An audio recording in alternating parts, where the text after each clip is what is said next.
All right, guys, there is serious panic right now in ASOROCK as some US leaders now are vesting support for Biafrans. Nigerian government never thought this is coming. This just came like so soon. They never knew that this will actually happen. I will show you the video.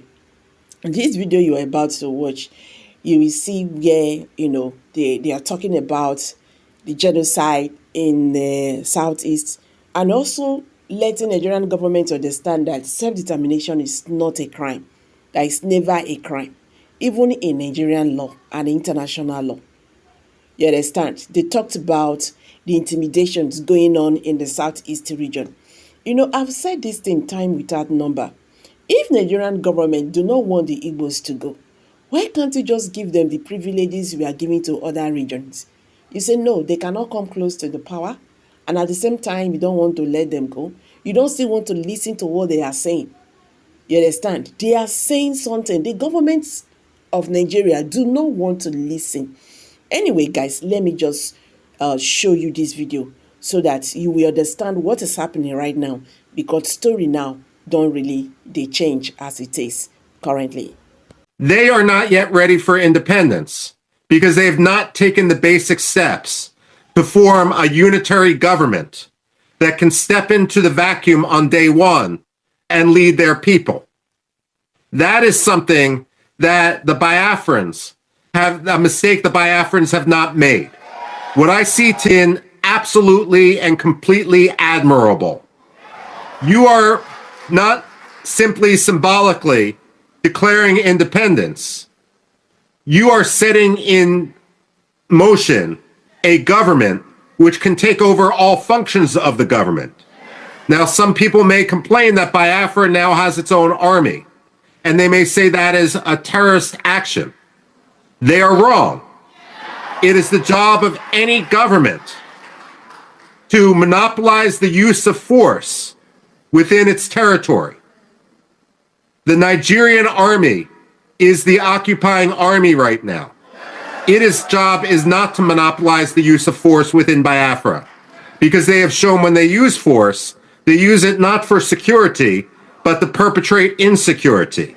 They use it to murder, they use it to rape, they use it to charter buses, to bring in militias, so that naive people may believe that they have nothing to do with what is going on in the region.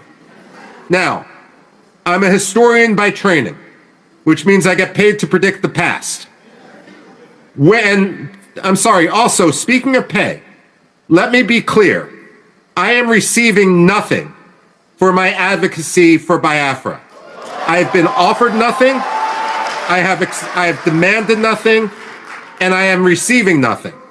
Nor would it even be legal for me to accept money from anyone.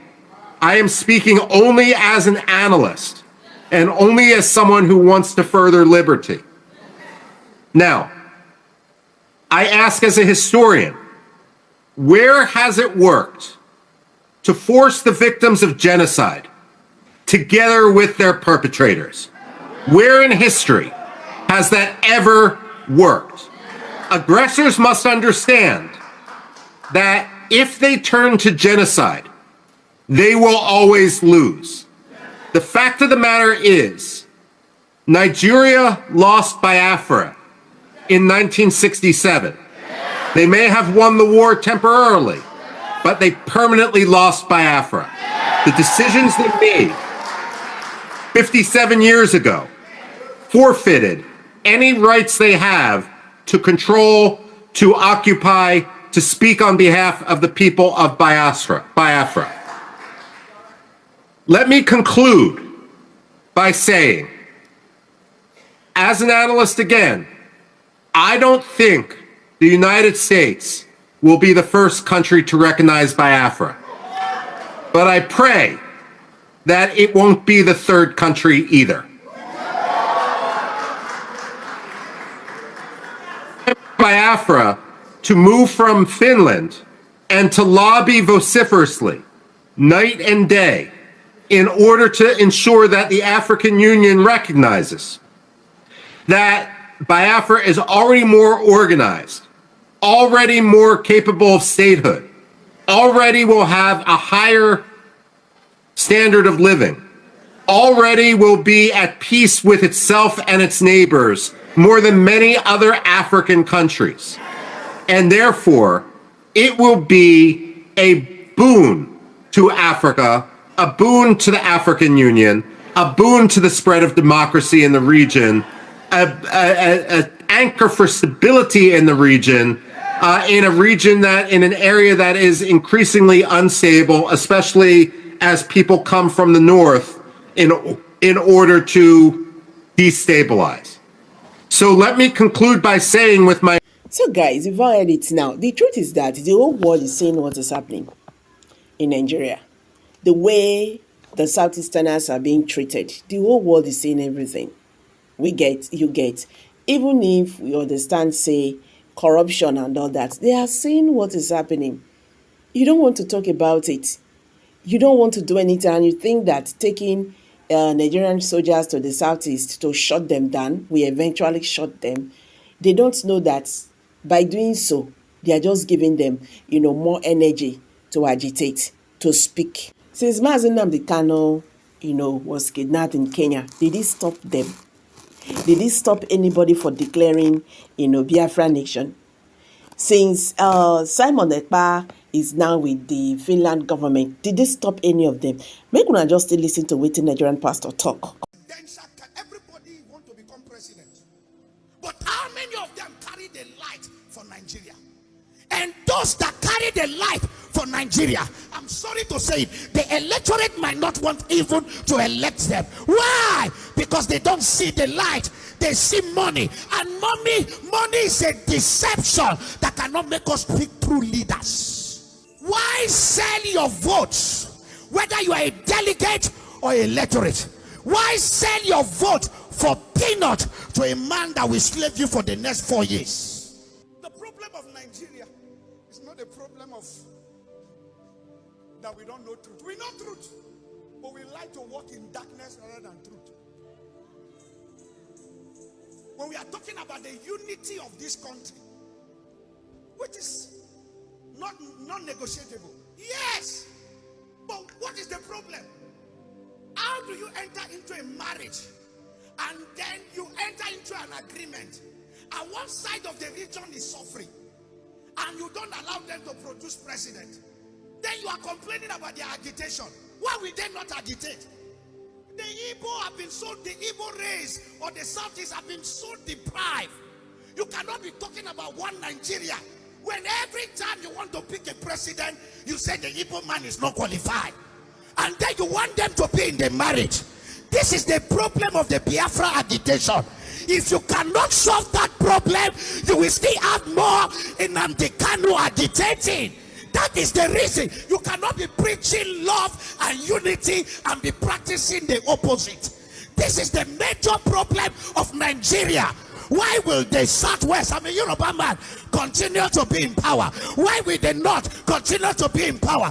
Then the major language, you are not telling them you don't trust them. If you don't trust them, why are you keeping them? Leave them, let them come.